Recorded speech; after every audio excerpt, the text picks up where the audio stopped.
Circus still rolling backstage hard at Mayhem Festival, and we're with some guys that are like, you know, they're masters of the masses. I just dig them. I love them. We've had them on the show, what now, Rick? Probably like fucking 10 times over the last 15 years. Yeah. You guys are probably getting fucking sick of me, you know?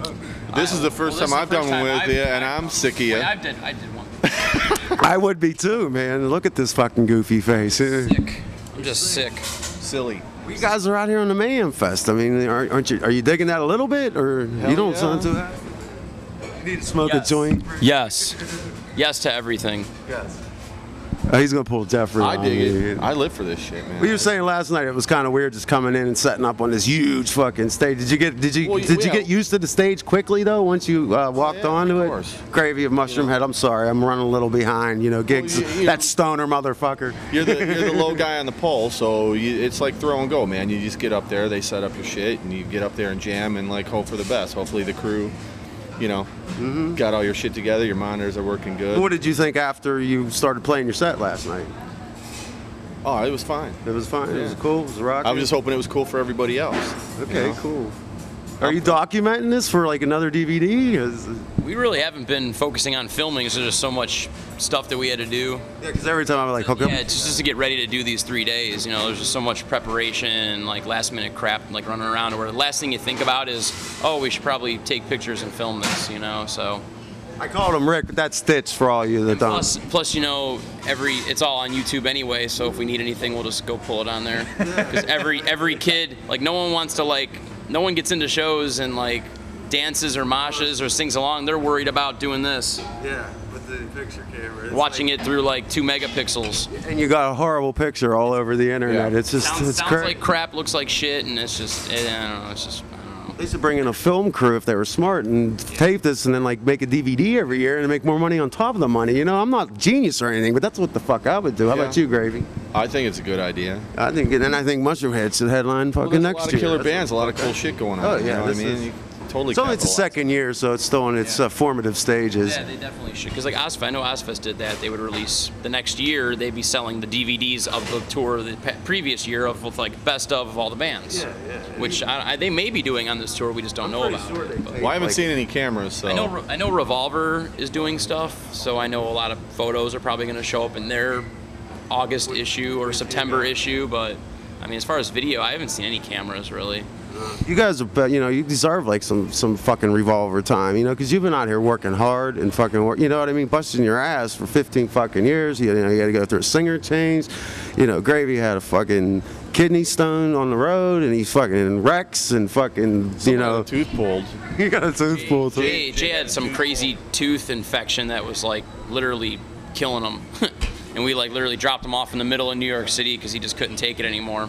He's like, just drop me off because we were going to the venue, and he jumped out in the middle of New York City and just walked to find like a dentist office and got a tooth pulled and was singing that night, like spitting blood all over the stage. Just yeah, so shit happens. Well, you're spitting through the mask, and I'm imagining, you know what I mean. You're getting a spatter. Well, that was Jay. He wore makeup. J-Man did. Oh, J-Man. I'm sorry. Yeah, he did makeup. I thought he was talking about your tooth incident. No. This was the last time you guys were. This was like 5-6 years ago. Yeah, that was the singer before Waylon. Yeah, J-Man. I know. I'm aware. Yeah, that was a long time ago. I've listened to XX so many times. But you were actually replacing for J.J. Righteous. Like, you're this replacement guy, but you ended up with this whole, like, you know, Charles Atlas fucking with the world on your back to fucking fill these shoes.